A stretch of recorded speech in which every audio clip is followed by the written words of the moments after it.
안녕하세요. 에픽게임즈 코리아 권호찬입니다. 드디어 언리얼 엔진 5.2가 출시되었습니다. 에픽게임즈는 언리얼 엔진 5.0과 5.1에서 나나이트와 루멘과 같은 정말 강력하고 혁신적인 기능들을 제공하였고요. 이를 통해서 이전에는 상상조차 어려웠던 수준으로 컨텐츠 퀄리티와 제작 효율을 높여왔습니다. 이러한 노력은 이번 언리얼 엔진 5.2에서도 계속됩니다.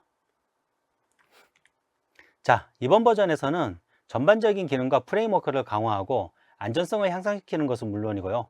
PCG나 서브스트레이트, ML 디포머 같은 리얼타임 3D 콘텐츠 제작의 한계를 뛰어넘는 혁신적인 기능들을 제공하였습니다.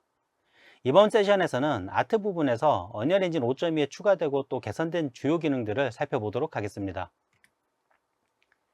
가장 먼저 살펴볼 기능은 바로 프로시저럴 컨텐츠 생성 툴입니다. 매트릭스 어웨이큰스의 거대 도시나 이번 GDC에서 공개한 일렉트릭 드림즈의 거대 정글같이 광활한 환경을 높은 퀄리티로 자연스럽게 만드는 것은 정말로 어려운 일입니다. 에픽게임즈는 이러한 거대한 레벨을 더 빠르고 더 효율적으로 제작하며 언제든 원하는 대로 수정해서 퀄리티를 높일 수 있도록 PCG2를 개발하였습니다. PCG는 절차적 생성 프레임워크로 사전에 정의한 규칙과 파라미터에 따라 에셋들을 씬에 절차적으로 채워주는 툴입니다. 때문에 PCG2를 이용하면 대규모 월드를 정말 빠르고 효율적으로 제작할 수 있습니다. 자, PCG는 이를 위해서 몇 가지 특징을 가지고 있는데요. 우선 일반적으로 사용되는 식생이나 바위 같은 단순 프랍에만 적용되는 것이 아니라요. 규칙을 어떻게 구성하느냐에 따라 환경에 필요한 모든 것들을 배치할 수 있습니다. 예를 들면 숲의 새들이나 벌레들은 물론이고요. 레벨을 연출하는 데 필요한 이펙트나 사운드까지도 다양한 언리얼 엔진 에셋을 배치할 수 있습니다. 여기에 더해 외부 환경 요소들이나 더 나아가서는 다른 PCG들과도 상호작용이 가능해서 훨씬 강력하고 복잡한 작업들을 자동화할 수 있습니다. 물론 런타임으로 작동하기 때문에 실시간으로 결과를 확인하고 수정할 수도 있습니다. 또 PCG는 일반적인 랜덤 배치 도구들과 달리 파라미터들의 값에 결정론적으로 작동하게 설계되어 있습니다. 즉 파라미터 수치들이 같으면 PCG를 통한 결과도 동일하기 때문에 원하는 결과를 언제든 완전히 재현할 수 있습니다. 이미 다양한 노드와 기능들이 제공되지만 필요하다면 블루프린트나 CPP를 이용해서 원하는 어떠한 기능이라도 직접 구현할 수 있는 확장성 역시 PCG가 가진 장점입니다. 자, 그럼 PCG 시연을 진행해 볼 건데요. 이미 GDC의 일렉트릭 드림즈 데모를 통해서 이 PCG가 달성할 수 있는 퀄리티와 생산성은 확인해 보셨을 테니까요. 이번 시연에서는 처음 PCG를 배우기 시작하시는데 도움이 되도록 원하는 영역에 식생들을 배치하여 심플하게 숲을 생성하는 아주 간단한 PCG 그래프를 직접 만들어 보도록 하겠습니다. 자, PCG를 사용하기 위해서는 우선 엔진의 플러그인 창을 열고 PCG 플러그인을 활성화해야 합니다.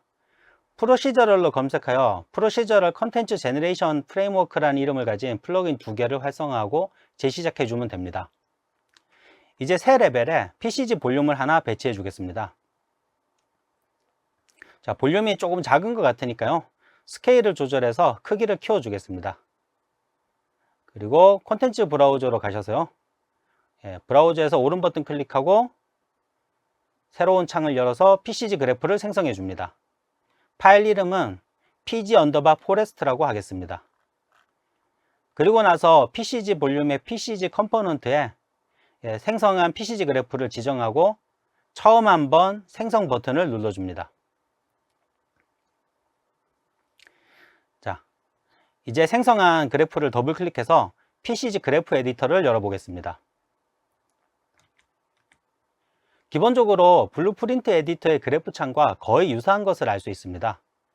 PCG를 사용하는 데 있어 가장 핵심은 바로 에셋이 배치되어야 할 포인트를 구하는 건데요.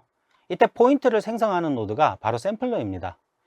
여기서는 랜드스케이프 표면에 식생들을 배치할 거라서요. 서피스 샘플러를 하나 검색해서 생성하겠습니다. 그리고 앞에 있는 인풋 노드를 확장해서요. 랜드스케이프 출력을 서피스 입력에 연결합니다. 자, 이렇게 연결해도 레벨에 아무 변화가 없어 보이는데요. 하지만 이미 서피스 샘플러를 통해서 포인트들이 생성되어 있는 겁니다. 확인하기 위해서는요, 노드를 선택하고 키보드 D를 누르면 보시는 것처럼 생성된 포인트들을 시각적으로 볼 수 있습니다. 생성된 포인트들 색이 다양한데요. 이 색은 포인트가 가지고 있는 덴시티 어트리뷰트 값입니다. 생성된 포인트의 어트리뷰트를 확인하기 위해서는 툴바에서 위쪽에 있는 현재 실행 중인 PCG 컴포넌트를 선택하고요. 노드를 선택하고 키보드의 A키를 누르면 됩니다. 자, 아래쪽에 생성된 포인트들의 수와 포인트가 가지고 있는 어트리뷰트 등을 확인할 수 있는데요. 사실 이 기능은 해당 노드가 제대로 작동하는지 확인하는 데 굉장히 유용한 기능입니다. 서피스 샘플러 노드 선택하고요. 디테일 창을 보면은 다양한 세팅이 가능한데요. 포인트 퍼 스퀘어드 미터로 얼마나 많은 포인트들을 생성할 수 있는지 결정할 수 있고요. 포인트 익스텐츠로 기본 생성되는 포인트의 크기를 설정할 수도 있습니다. 자, 아래쪽에 루즈니스에서는 포인트가 얼마나 느슨하게 배치될지를 결정하는데요. 0을 입력하면은 보시는 것처럼 완전히 정렬된 격자 형태가 되고요. 이렇게 수치를 좀 높여보면은 높일수록 느슨하게 배치되는 것을 알 수 있습니다. 자, 포인트들이 지금 너무 가지런한 것 같으니까요. 일단 포인트들의 크기나 방향을 랜덤하게 만들어 주겠습니다. 트랜스폼 포인트 노드를 이용하면 되는데요. 노드를 하나 만들어서 연결하고요. 그리고 노드 선택하고 디테일 창에 가서요. 로테이션 맥스의 Z값을 360으로 놓고 그 전에 트랜스폼 포인트 노드의 디버그를 활성화 시키겠습니다. 그리고 앱솔루트 로테이션도 활성화합니다. 이래야 나중에 굴곡이 있는 지형에서도 나무나 풀이 정확히 위를 보고 서 있게 됩니다. 자, 이제 스케일 민 값, 맥스 값도 0.7 그리고 1.2를 지정해서 나무의 크기도 좀 랜덤하게 만들겠습니다.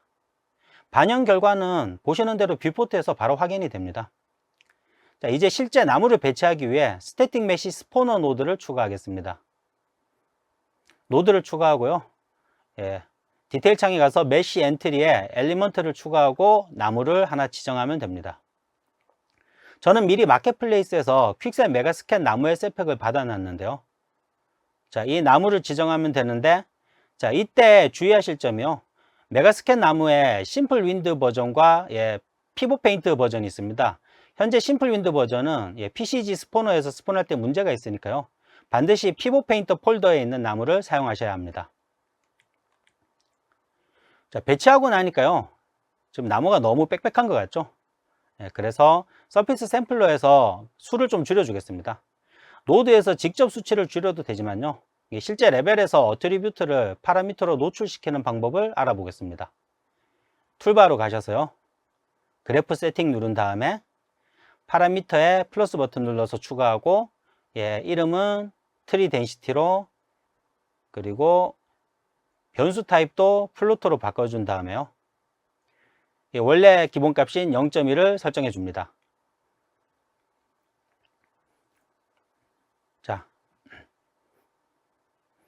그리고 나서 이제 그래프에서 이 만든 파라미터를 노출시키고요. 샘플러의 포인트 퍼 스퀘어드 밑에 연결하면 되는데요. 자, 이제 레벨 에디터로 가서 PCG 볼륨 선택하고요. 디테일 창에 보면은 추가한 파라미터를 오버라이드 할 수 있는 것을 있게 되는데요. 잘 적용되는 것을 볼 수도 있습니다. 자, 하지만 이렇게 이 수를 줄이더라도 몇몇 나무들은 너무 가깝게 배치될 수 있는데요. 이런 경우를 방지할 수 있는 팁도 하나 알려드리겠습니다.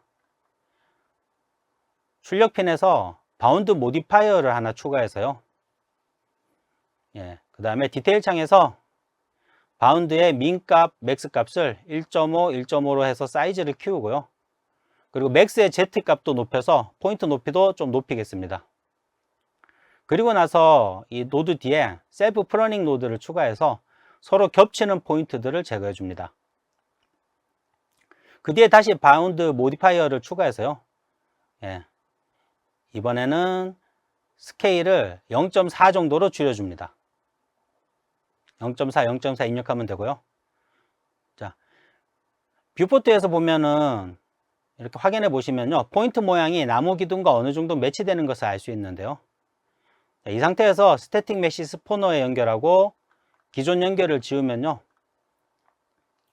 이렇게 너무 가까운 나무들이 제거돼서 적당한 간격을 유지한 채로 배치되어 있는 것을 볼 수 있습니다. 자, 지금 나무가 한 종류라서 너무 심심하니까요. 노드 정리하고 스태틱 메시 스포너에서 다른 형태의 나무를 몇 개만 더 추가하겠습니다. 메시 엔트리 추가하고, 그리고 컨텐츠 브라우저에서 다른 종류의 나무도 지정하면 됩니다. 이렇게 드래그해서 그냥 입력하면 되고요. 자, 좀 더 자연스럽게 나무들이 배치된 것을 확인할 수 있습니다. 여기까지 했으면은 만든 노드들을 다 선택하고요. C를 눌러서 코멘트를 붙여놓고 틀이라고 하고 정리하겠습니다. 자, 나무를 만들었으니까요. 다음은 바닥에 풀들을 깔아 볼 건데요. 우선 나무를 비활성화 하겠습니다. 노드 선택하고 키보드 E 누르면은 이렇게 해당 노드가 비활성화 됩니다. 이제 서피스 샘플러와 트랜스폼 서피스 포인트 노드를 카피한 다음에요. 이렇게 놓고 랜드스케이프 다시 연결하고, 그리고 키보드 D키를 눌러서 디버그를 활성화하면요. 디버그를 아직 활성화 안 했네요. 활성화하면은 뷰포트에 포인트들이 새로 생성되게 됩니다. 이번에는 기본적으로 폴리지를 배치할 거니까요. 샘플러의 포인트 퍼 스쿼드 미터를 2로, 그리고 바운드 익스텐션은 20으로 입력하도록 하겠습니다. 20 입력하면 되고요. 자, 뷰포트에서 보면은 굉장히 조밀해졌는데요. 여기에서도 마찬가지로 서로 너무 가까이 배치되는 걸 방지하기 위해서 셀프 프러닝 노드를 추가합니다. 그리고 스태틱 메시 스포너 노드를 새로 추가해서요. 이번에는 폴리지 메시를 추가하도록 하겠습니다. 자, 노드 추가하고 디테일 창에서 메시 엔트리 여러 개 추가하고요. 그리고 나무와 마찬가지로 적당한 메시를 선택해서 드래그 해주면 됩니다. 자, 이렇게 하면은 적용이 되는데요. 자, 이때 좀 주의하셔야 할 것이요. 아시겠지만 풀메시들은 나무와 달리 캐릭터의 이동을 막으면 안 되죠. 그래서 이 모든 메시의 아래쪽에 보시면은 콜리전 프리셋을 설정할 수 있는데요. 모든 메시의 콜리전 프리셋을 노 콜루전으로 변경해 주도록 하겠습니다. 이미 배치한 다른 메시들도 변경해 주고요. 자, 이렇게 변경을 완료하였습니다.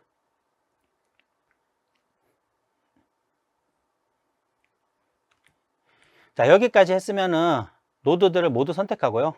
키보드 C 버튼 눌러서 코멘트를 추가하고 폴리지라고 적어 놓도록 하겠습니다. 그리고 이제 나무 노드를 다시 활성화해 주겠습니다. 자, 보시면은 나무와 폴리지들이 잘 배치되어 있는 것을 확인할 수 있는데요. 플레이도 한번 해보겠습니다. 근데 지금 실제로 플레이해 보니까 풀이 너무 큰 것 같죠? 풀 사이즈를 좀 줄여 주겠습니다. 트랜스폼 포인트 노드 선택하고요. 스케일 민 값을 0.4, 그리고 맥스 값을 0.7로 줄여줍니다. 이제 다시 플레이해 보면요. 풀이 적당하게 허리 정도까지 오는 것을 알 수 있습니다. 근데 지금 문제가 되는 게 있는데요. 보시면은 나무와 풀이 이렇게 겹쳐져 있는 것을 볼 수 있습니다. 이렇게 나무와 풀이 겹쳐져 있는 문제를 해결하기 위해서는요. 다시 그래프로 돌아가서 이때 사용할 수 있는 노드가 디퍼런스라는 노드인데요. 노드 검색해서 추가하고요. 이 디퍼런스 노드에 풀의 출력을 연결하고요. 그리고 나무의 위치를 참조해서 제거할 거니까요. 위에 있는 나무의 출력을 디퍼런스 핀에 연결합니다. 마지막으로 디퍼런스 노드에서 덴시티 펑션을 바이너리로 변경해야 겹치는 포인트들이 제거됩니다. 자, 이렇게 뷰포트에서 확인해 보면요. 이미 나무와 겹쳐져 있는 위치의 풀이 없어진 것을 확인할 수 있는데요. 디퍼런스 노드를 선택하고 E 버튼을 눌러서 이렇게 비활성화하면요. 겹쳐지고 활성화하면은 겹쳐진 풀들이 사라지는 것을 확인할 수 있습니다. 잘 작동하죠? 자, 이렇게 간단하게 볼륨 내 풀과 나무들을 자동 배치하는 PCG를 만들었는데요. 당연히 이렇게 위치를 옮기거나 혹은 사이즈를 조절해도 잘 작동하고요. 더 나아가서 이렇게 위치를 좀 끝으로 옮겨서요. 이렇게 고저가 있는 지형에서도 문제없이 풀과 나무가 잘 배치되고 작동하는 것을 확인할 수 있습니다.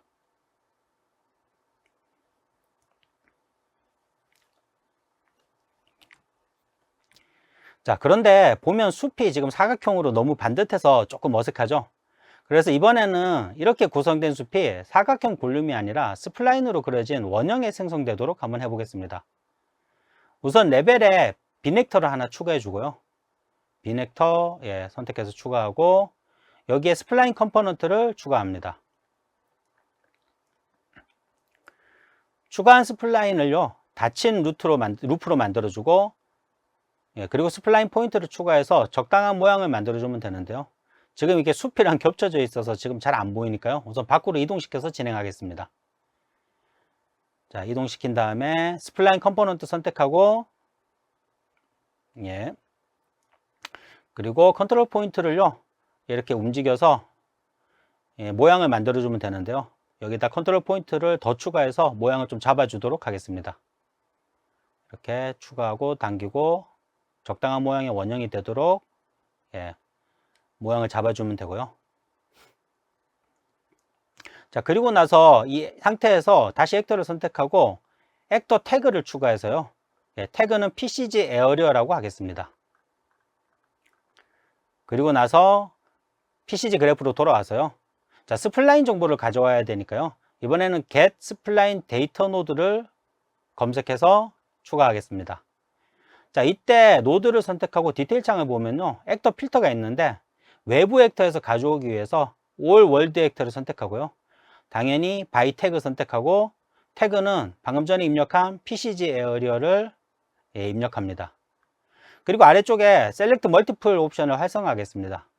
그래야 이 옵션이 활성화돼야 같은 태그를 가진 여러 액터가 레벨에 존재해도 그 모든 액터의 정보를 한꺼번에 가져올 수 있게 됩니다. 자, 스플라인으로부터 포인트를 생성해야 하는데요. 이제 포인트를 생성하기 위해서는 당연히 샘플러를 사용해야겠죠. 여기서는 스플라인 샘플러를 추가했습니다. 자, 닫힌 스플라인 내부를 대상으로 하기 때문에 이렇게 디멘션 옵션을 보면요, 지금 기본적으로 on 스플라인이라고 되어 있는데요. 이 옵션을 on 인테리어로 선택해 줍니다. 뷰포트로 가서 디버그를 이렇게 활성화하면요, 스플라인 내부에 포인트들이 생긴 것을 확인할 수 있습니다. 자, 문제는 이렇게 움직여 보면요, 이 랜드스케이프 표면에 생기지 않고 포인트가 스플라인 높이에 생기는 것을 알 수 있는데요. 자, 이러면 식생을 배치할 수가 없겠죠. 이를 해결하기 위해서는 그래프에서 프로젝션 노드를 추가하면 됩니다. 프로젝션 노드는 입력 포인트들을 프로젝션 타겟에 투영하는 노드인데요. 이렇게 배치하고 그리고 랜드스케이프를요 이렇게 타겟에 집어넣고 이렇게 하면 되고요. 자, 이렇게 하면은 포인트들이 바닥에 잘 붙는 것을 확인할 수 있죠. 자, 이제 영역을 만들었으니까 사용해야 되는데요. 아까 서피스 샘플러에는 바인딩 쉐입을 연결하지 않았었는데요. 이건 자동으로 PCG 볼륨의 쉐입 값을 참조하고 있어서 그렇고요. 이번에는 당연히 이제 프로젝션에서 나오는 출력을요, 이 바인딩 쉐입에다가 연결을 해줍니다. 자, 이렇게 하면요, 보시는 것처럼 PCG 볼륨이 아니라 스플라인 안쪽에 숲이 만들어지는 것을 알 수 있습니다. 이렇게 움직여봐도 잘 따라오고요. 또 이렇게 스플라인 컨트롤 포인트를 움직여서 스플라인 모양을 바꿔도 잘 반영되는 것을 알 수 있습니다. 만약에 여러분들이 작업하다가 이렇게 제대로 갱신이 안 된다면요, 이 그래프 툴바에 있는 강제 재생성 버튼을 눌러주면 됩니다. 또 셀렉트 멀티플 옵션을 활성화했기 때문에 지금 이제 여러 영역에서 숲을 생성한다고 해도요, 문제없이 잘 되고요. 지금 보시는 것처럼 액터를 이렇게 복제해도 잘 적용이 되죠. 당연히 이제 복제한 액터에서 이렇게 스플라인 모양을 바꿔도 잘 반영되는 것을 확인할 수 있습니다. 이렇게 움직여도 잘 되죠. 자, 마지막으로 메쉬를 배치하면은 자동으로 주변의 나무와 풀이 사라지는 기능을 한번 구현해 보겠습니다. 숲을 만든 뒤에 필요에 따라서 거대한 바위나 오두막 등을 배치할 때 이 방법을 이용하면은 자동으로 겹쳐지는 나무와 풀이 사라지기 때문에 굉장히 편리합니다. 자, 레벨에서 더미로 사용할 스피어를 추가하고요.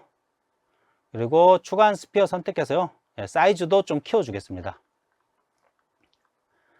또 아까처럼 이렇게 PCG에서 참조할 수 있게요, 액터 태그를 추가하고 액터 태그 추가하고 여기 있네요. 그리고 이번에는 PCG exception이라고 입력합니다. 자, 그리고 이까지 하셨으면요, 다시 PCG 그래프 에디터로 돌아와서요, 아까는 스플라인 정보를 얻기 위해서 get spline 데이터를 추가했잖아요. 예, 당연히 이번에는 get actor 데이터 노드를 추가합니다. 그리고 디테일 창에서 액터 필터는 똑같이 all world 액터로, 예, 액터 셀렉션은 by 태그로, 그리고 태그는 방금 넣었던 PC exception을 입력하고 select multiple 옵션까지도 체크해 주겠습니다. 자, 여기서는 액터의 영역으로부터 포인트를 생성해야 하니까요, 이 경우에는 검색하셔서 볼륨 샘플러를 이용해야 합니다. 자, 볼륨, 검색하시면 볼륨 샘플러 나오고요. 그리고 get actor 데이터 노드에서 드래그해서 볼륨 샘플러 노드도 같이 추가합니다. 자, 이때 바운딩 쉐이브에도 액터 노드를 같이 연결해야 되고요. 뷰포트에서 확인해 보시면은 스피어의 영역에 포인트가 잘 생성되었죠. 이제 실제로 겹치는 나무나 풀을 제거하기 위해서는 아까 썼던 디퍼런스 노드를 이용해야 되는데요, 이렇게 노드 추가하고 덴시티 펑션은 바이너리로 바꾸시고요. 그리고 풀의 스태틱 스포너 앞에다가 이렇게 연결해 줍니다. 디퍼런스 노드를 그대로 컨트롤 C, 컨트롤 V 해서요, 나무에도 똑같이 연결해 주면 됩니다. 자, 그 뒤에 볼륨 샘플러의 출력을 각각의 노드 디퍼런스 입력에 이렇게 연결해 주면 됩니다. 자, 이제 뷰포트로 가서요, 디버그 끄고 스피어를 이렇게 움직여 보면요, 보이시나요? 스피어의 영역과 겹쳐지는 곳에 풀과 나무가 이렇게 사라지는 것을 확인할 수 있습니다.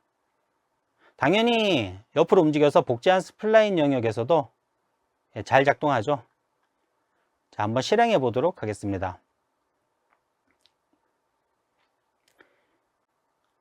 실행해 보면요, 굉장히 짧은 시간에 꽤 그럴듯한 숲이 절차적으로 생성된 것을 볼 수 있습니다. 이렇게 간단하지만 중요한 기능들을 포함하고 있는 PCG를 한번 만들어 봤는데요, 오늘 소개해드린 방법을 잘 응용하시면 스플라인을 이용해서 숲을 가로지르는 길을 자동으로 생성할 수도 있고요, 또 랜드스케이프가 아니라 바위나 기둥 같은 스태틱 메시 위에도 포인트들을 생성해서 에셋을 배치할 수 있습니다. 현재 PCG는 실험 단계 기능으로 사실 실제 프로젝트에 적용하는 것을 권장하지는 않습니다. 하지만 그럼에도 불구하고 너무나 그 가능성과 잠재력이 강력하고 혁신적이기 때문에 미리 관심을 가지고 익혀두시면 정말 큰 도움이 될 거라고 저는 믿고 있습니다. 자, 그럼 다음으로 이번에는 렌더링에서 추가되거나 개선된 부분들 중에 아티스트에게 도움이 될 만한 것들을 살펴보겠습니다. 우선 나나이트에 아주 반가운 기능이 추가되었는데요, 바로 사전 계산된 나나이트 디스플레이스먼트 매핑입니다. 이전 웨비나에서 디스플레이스먼트 텍스처와 모델링 모드를 이용해서 나나이트 메시에 이렇게 디테일을 추가하는 방법을 한번 소개해 드렸죠. 언리얼 엔진 5.2에서는 소개해 드렸던 방법을 원스텝으로 적용할 수 있는 도구가 이 스태틱 메시 에디터에 추가되었습니다. 사용법도 간단한데요, 그냥 스태틱 메시 에디터 열고 디테일 창 보면요, 나나이트 세팅 탭 아래에 디스플레이스먼트 맵 항목이 추가되어 있습니다. 여기에 텍스처 지정하고 디스플레이스먼트 정도를 결정하고 그냥 변경 내용 적용 버튼을 누르시면 됩니다. 주의하실 점은 기본값으로 상대 오차 정리값이 0으로 되어 있는데요, 디스플레이스먼트 매핑을 적용하면은 이때 0이 아닌 수를 입력하셔야 됩니다. 이 값이 낮을수록 더 디테일의 정밀도가 높아지긴 한데요, 나나이트 메시를 생성하는 시간도 너무 길어지게 되니까요, 보통은 0.0이나 0.03을 사용하시면 됩니다. 루멘에서도 퀄리티와 퍼포먼스가 개선되었는데요, 특히 캐릭터의 코나 귀같이 얇은 지오메트리에서 이 글로벌 일루미네이션과 오클루전 퀄리티가 향상되었고요, 또 헤어 그룬과 피부가 맞닿는 부분의 그림자 퀄리티도 굉장히 높아졌습니다. 또 이번 언리얼 엔진 5.2에서 패스 트레이서도 다음과 같은 개선과 새로운 기능 추가가 이루어졌는데요, 이제 패스 트레이서에서 서브 서피스 쉐이딩 하실 때요, 애니소트로피 스캐터링을 지원하고 또 텍스처를 이용해서 서브 서피스 컬러도 컨트롤할 수 있게 되었습니다. 메시 데칼과 스플라인 메시가 추가 지원되고요, 데칼의 전반적인 렌더링 퍼포먼스 역시 향상되었습니다. 라이트에 스페큘러 스케일 값이 적용되어서요, 이제 만약에 반사되는 면에 라이트 자체가 비치지 않아야 되는 경우에도 이걸 제거할 수 있게 되었고요, 또 여기에 유리의 굴절율과 반사율을 별도로 컨트롤할 수 있게 되었습니다. 또 디퓨즈, 스페큘러, 간접광과 같은 우리가 AOV라고 부르는 기본 라이팅 패스도 이제 개별적으로 렌더링 할 수 있게 되었습니다. 그 외에도 추가된 블루프린트 노드를 통해서 런타임으로 패스 트레이서를 토글할 수 있게 되었습니다. 전반적인 레이트레이싱의 섀도우 퀄리티도 굉장히 향상되었는데요. 특히 렉트 라이트나 혹은 이제 소스 크기를 설정한 라이트 같이 에어리얼 라이트의 레이트레이싱 섀도우 퀄리티가 크게 향상되었습니다. 이전에는 레이트레이싱과 패스 트레이서 사이에 이 섀도우 결과물 차이가 꽤 났는데요. 이제는 이러한 문제가 많이 개선되었습니다. 자, 이제 언리얼 엔진 5.1에서 저희가 이제 초기 테스트용으로 출시했던 스트라다 머티리얼이 드디어 서브스트레이트로 이름이 변경되어서요. 언리얼 엔진 5.2에서 실험 단계로 제공됩니다. 서브스트레이트는 리얼타임 머티리얼에서 이 PBR 다음 세대를 책임질 더 표현력이 풍부하고 더 강력한 새로운 모듈형 프레임워크의 머티리얼 저작 도구입니다. 나나이트로 영화 같은 디테일을 제공하고 또 루멘으로 자연스러운 빛을 구현했다면 이제는 서브스트레이트로 더욱 사실적인 재질 표현까지도 가능해지게 되었습니다. 실제 현실의 재질들을 먼저 한번 살펴보면요. 사실 대부분의 재질은 여러 레이어로 구성되고 각각의 재질들은 거의 대부분 서브서피스 스캐터링, 즉 이 피하 산란 현상을 발생시키는데요. 하지만 기존의 레거시 머티리얼은 이러한 다수의 레이어로 구성된 서브서피스 스캐터링 재질을 단일 BRDF, 즉 표면에서 빛이 완전히 반사하는 이 쉐이딩 모델로 구현했기 때문에 여러 가지 한계가 존재할 수밖에 없었습니다.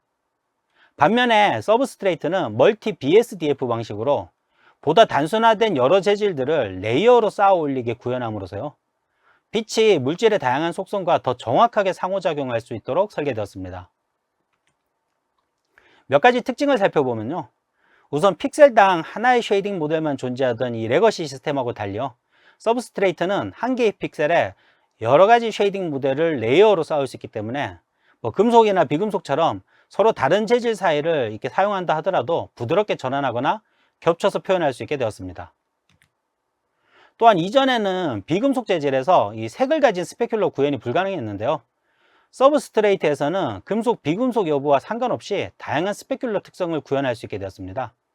덕분에 이제 특수 재질인 보석처럼 이 비금속 재질이지만 일반 비금속보다 훨씬 높은 반사 굴절률을 가진 이런 재질들을 더 정확하게 표현할 수 있게 되었습니다. 여기에 더해 러프한 유리 재질의 굴절 효과와 같은 이 빛과의 상호작용을 물리적으로 더 정확하게 표현할 수 있게 되었는데요.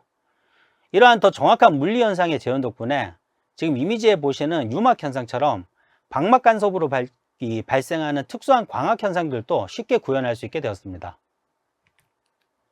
실제로 머티리얼을 제작하는 아티스트들에게도 굉장히 효과적인데요.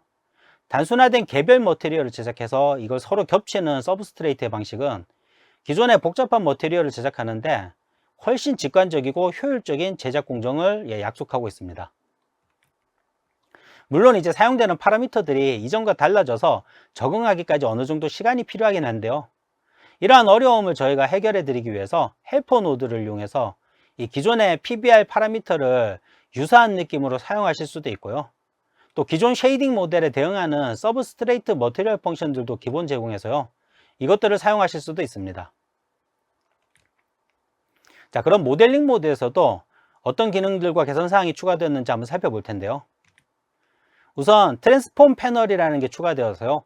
이제 모델링 모드에서 작업할 때 수치를 이용해서 정확하게 위치나 크기를 조절 가능하게 되었습니다. 또 모델링 모드의 기즈모도 몇 가지 요소가 추가되었는데요. 이 에디터의 일반 기즈모처럼 이제 이동, 회전, 스케일을 위한 개별 기즈모가 제공돼서 컨트롤하기 훨씬 편해졌고요. 또 로컬 좌표계에서도 스냅 기능을 지원합니다. 폴리 편집에서 엣지 삽입 툴도 개선되었는데요. 이전에는 한 번에 하나의 엣지만 추가할 수 있어서 다수의 면을 나눌 때는 이게 툴을 여러 번 반복해서 실행해야 했는데요. 이제는 다른 DCC 툴과 같이 필요한 만큼 엣지를 연속적으로 한 번에 추가할 수 있게 되었습니다. 또한 UV 에디터도 지속적으로 개선하고 있는데요. 이번 버전에서는 심 툴에서 심을 추가하거나 제거할 수 있는 옵션이 추가되어서요. UV 에디터의 3D 프리뷰 패널에서 직접 심을 편집할 수도 있게 되었습니다. 패턴 툴에도 굉장히 유용한 몇 가지 기능들이 추가되었습니다. 우선 지터 기능을 이용하면요. 도시의 러프한 윤곽 등을 쉽게 만들 수 있는데요. 제가 이걸 실제로 사용해 보니까 보통 이제 스타워즈 같은 데서 우주선 외벽에 디테일 막 넣잖아요. 이런 형태의 디테일을 만들 때도 굉장히 효과적이었습니다. 또한 이제 패턴 투영을 통해서 이 패턴 툴로 제작한 패턴을 평면뿐만이 아니라 높낮이가 있는 랜드스케이프 지형이나 혹은 이제 입체적인 모양의 스태틱 메시에도 배치할 수 있게 되어서 이 사용하기에 따라서는 굉장히 다양한 활용이 가능해졌습니다. 자, 언리얼 엔진 5.2에서는 애니메이션에도 여러 가지 개선이 이루어졌는데요. 가장 먼저 시퀀서를 살펴보면요. 서브 시퀀스 트랙이나 샷 트랙에서 이제 서브 시퀀스나 샷을 동적으로 블렌딩 할 수 있게 되어서요. 런타임에서 시퀀서를 재생할 때 드디어 크로스 페이드 효과를 구현할 수 있게 되었습니다. 또 애님 트랙의 루트 모션 블렌딩 기능도 향상되어서요. 이제 만약에 외부에서 구한 애니메이션이 이 루트 모션 애니메이션이 루트본이 아니라 루트의 첫 번째 자손에 있는 경우에도 문제없이 포즈를 블렌딩 할 수 있게 되었습니다. 그 외에도 UX 측면에서 여러 가지 개선 사항이 있는데요. 샷이나 섹션의 컬러를 지정해서 직관적으로 샷이나 섹션을 관리할 수 있게 되었고요. 섹션에 추가한 컬러는 이제 해당 섹션 애니메이션에 적용된 본에도 이렇게 반영이 되어서요. 시퀀서에서 애니메이션을 블렌딩할 때 굉장히 효과적입니다. 타임라인에 사용하는 프레임 마커도 만약에 컬러를 조정하거나 혹은 코멘트를 추가하고 또 구간 재생을 위한 옵션을 설정할 수 있는 이 컨텍스트 메뉴가 새로 추가되었습니다. 또한 이제 무비 렌더 큐에서 이 콘솔 변수 컬렉션이라는 에셋을 지원하게 되어서요. 이제 콘솔 변수만 따로 프리셋으로 저장하고 재사용할 수 있게 되었습니다. 리타기팅에도 여러 워크플로우가 개선되었는데요. 우선 파이썬 스크립트가 지원되어서 이 반복적인 리타기팅 작업 시에 프로세스를 자동화하고 더 빠르게 처리할 수 있게 되었습니다. 리타기팅 체인을 생성할 때도 유저 인터페이스가 굉장히 정리되고 간소화되었고요. 이거 개인적으로 굉장히 반가운 업데이트인데요. 캐릭터 간의 체인을 매핑할 때 정확한 이름을 사용하는 매핑 옵션이 추가되었습니다. 이전에는 캐릭터들 간의 체인 이름이 서로 일치하지 않거나 또 한쪽에 없는 체인이 있으면요. 이때 일괄적으로 매핑하면 잘못된 정보들이 매핑돼서 이걸 하나하나 일일이 수정했어야 했는데요. 이제는 더 이상 그럴 필요가 없어졌습니다. 또 이번 버전에서는 스켈레톤 호환성도 향상되어서요. 이제 동일한 스켈레탈 구조를 가지는 서로 다른 스켈레톤들은 엔진에서 알아서 인식하고 별다른 세팅 없이도 애니메이션 같은 에셋들을 자동으로 공유시켜 줍니다. 애니메이션이나 영상같이 복잡한 디포메이션 퀄리티가 필요한 산업에서는요. 리얼타임 엔진에서 캐릭터 디포메이션의 퀄리티를 높이는 게 큰 어려움 중에 하나였죠. 때문에 리얼타임 편집이라는 장점을 포기하고서라도 알림빗 같은 지오메트리 캐시 데이터를 이용해 왔는데요. 이러한 문제를 해결하기 위해서 에픽게임즈는 이번에 ML 디포머를 개발하였습니다. ML 디포머는 실시간으로 복잡한 디포메이션을 구동하는 기능으로 DCC 툴에서 복잡한 디포메이션을 적용하고 저희가 제공하는 플러그인을 통해서 학습 데이터를 생성하면요. 언리얼 엔진에서 이 데이터를 자동으로 분석하고 머신러닝으로 학습해서 포즈에 맞게 버텍스를 실시간으로 움직여주게 됩니다. 이를 통해서 이미지처럼 높은 퀄리티의 디포메이션을 실시간으로 움직일 수 있게 되는데요. 이제 영상이나 애니메이션 그리고 하이 퀄리티 게임 산업에서 리얼타임 캐릭터 퀄리티를 새로운 차원으로 끌어올릴 수 있게 되었습니다. ML 디포머가 얼마나 강력하고 또 어떠한 가능성을 가지고 있는지 보여드리기 위해서요. 이번에 ML 디포머 샘플 프로젝트도 공개하였는데요. 언리얼 엔진 마켓플레이스에서 누구나 다운로드 가능하니까요. 꼭 받으셔서 차세대 리얼타임 캐릭터 스캐닝을 한번 경험해 보시길 추천드립니다. 나야가라에도 다양한 업데이트가 있었는데요. 특히 새로운 데칼 렌더러가 추가되었습니다. 이제 나야가라 시스템에서 데칼을 생성 및 적용할 수 있게 되어서요. 인게임에서 페인트 같은 액체들이 벽에 튀거나 하는 이런 이펙트나 연출을 매우 쉽게 만들 수 있게 되었습니다. 마지막으로 버추얼 프로덕션에서의 개선사항도 말씀드리겠습니다. 언리얼 엔진 5.2는 버추얼 프로덕션 워크플로우에 대해서도 여러가지 개선사항을 업데이트한과 동시에 기존에 제공했던 획기적인 툴세트를 계속 확장하고 있습니다. 이번 버전에서는 엔디스플레이 시스템에서 SMPT2110 IP 비디오 스크린 표준을 지원하게 되었고요. 또 엔디스플레이 렌더 노드에서 리소스의 병렬 처리를 향상시킬 수 있도록 멀티 프로세스 및 오프 스크린 렌더링을 지원하게 되어서요. 여러 개의 GPU가 장착된 시스템에서 성능을 향상시켰습니다. 또 추가로 엔디스플레이 클러스터를 PIE에서 미리 볼 수 있는 클러스터 미리 보기 기능도 지원합니다. 인카메라 VFX를 살펴보면요. 곧 새로운 iOS용 스테이지 오퍼레이션 앱을 제공할 예정입니다. 이제 언리얼 엔진 오퍼레이터를 통하지 않고도 직접 라이트 카드를 배치해서 조명을 수정하거나 실시간 장면을 컬러 그레이딩 하는 등 이 촬영에 필요한 룩을 현장에서 바로 제어할 수 있게 됩니다. DMX에서도 실제 및 가상 조명의 더 빠른 디버깅과 제어를 위해서 DMX 컨트롤 콘솔을 개선하였는데요. 덕분에 이제 콘솔 내에서 DMX 라이브러리와 경로만 지정하면 자동으로 슬라이더를 채워주게 되었습니다. 또 글로벌 검색을 통해서 원하는 컨트롤 슬라이더를 더 빠르게 필터링해서 사용하실 수도 있습니다. 자, 지금까지 언리얼 엔진 5.2에서 추가된 새로운 기능들과 개선 내용들 중에 아트와 관련된 부분들을 살펴보았는데요. 항상 그렇지만 이번에도 정말 많은 기능들이 추가되었습니다. 그 중에서도 이전에는 상상할 수 없는 수준의 퀄리티와 속도로 이 거대한 환경을 제작할 수 있는 PCG는 그야말로 게임 체인저라고 할 수 있습니다. 나나이트와 루멘을 통해서 컨텐츠의 퀄리티와 제작 파이프라인에서 혁신을 불러왔다면요, PCG는 다가올 메타버스 시대의 필수적이라고 할 수 있는 이 거대한 가상 환경 구축에서 혁신을 이어나갈 예정입니다. 에픽게임즈는 여기에서 한 발 더 나아가서요, 서브스트레이트나 ML 디포머를 통해서도 기존의 리얼타임 렌더링이 안고 있던 어떤 한계를 근본적으로 개선해 나가고 있습니다. 창작자 여러분들 누구나 매력적인 콘텐츠를 자유롭게 만들고 또 공유하시는데 에픽게임즈의 이러한 노력이 도움이 되길 기대하면서 이번 세션 마치도록 하겠습니다. 감사합니다.